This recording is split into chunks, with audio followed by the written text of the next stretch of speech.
the procession. But when the torches had passed from before me, and I could look around, I saw one person standing alone, leaning against my post and weeping. Never shall I forget the sorrowful eyes that looked up at me." These and similar reflections occupied the old street lamp on this the last time that its light would shine. The sentry, when he is relieved from his post, knows at least who will be his successor, and may whisper a few words to him. But the lamp did not know its successor, or it might have given him a few hints respecting rain or mist, and might have informed him how far the moon's rays would reach, and from which side the wind generally blew, and so on. On the bridge over the canal stood 3 persons who wished to recommend themselves to the lamp, for they thought it could give the office to whomsoever it chose. The first was a herring's head, which could emit light in the darkness. He remarked that it would be a great saving of oil if they placed him on the lamp-post. Number 2 was a piece of rotten wood, which also shines in the dark. He considered himself descended from an old stem, once the pride of the forest. The third was a glowworm, and how he found his way there the lamp could not imagine. Yet there he was, and could really give light as well as the others. But the rotten wood and the herring's head declared most solemnly, by all they held sacred, that the glowworm only gave light at certain times and must not be allowed to compete with them. The old lamp assured them that not one of them could give sufficient light to fill the position of a street lamp, but they would believe nothing that it said.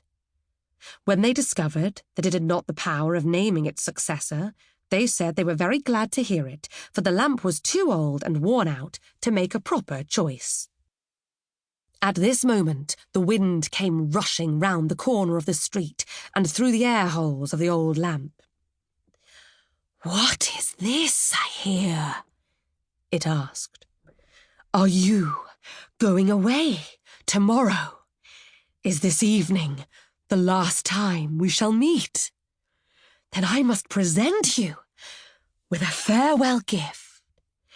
I will blow into your brain so that in future not only shall you be able to remember all that you have seen or heard in the past, but your light within shall be so bright that you will be able to understand all that is said or done in your presence." "Oh, that is really a very, very great gift," said the old lamp. "I thank you most heartily. I only hope I shall not be melted down." "That is not likely to happen yet," said the wind.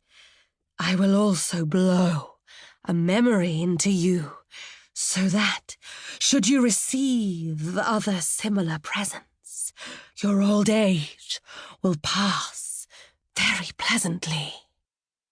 "That is, if I am not melted down," said the lamp. "But should I, in that case, still retain my memory?" "Do be reasonable, old lamp," said the wind, puffing away. At this moment the moon burst forth from the clouds. "What will you give the old lamp?" asked the wind. "I can give nothing," she replied. "I am on the wane, and no lamps have ever given me light, while I have frequently shone upon them." With these words the moon hid herself again behind the clouds, that she might be saved from further importunities. Just then a drop fell upon the lamp from the roof of the house, but the drop explained that it was a gift from those grey clouds, and perhaps the best of all gifts. "I shall penetrate you so thoroughly," it said, "that you will have the power of becoming rusty, and if you wish it, can crumble into dust in one night."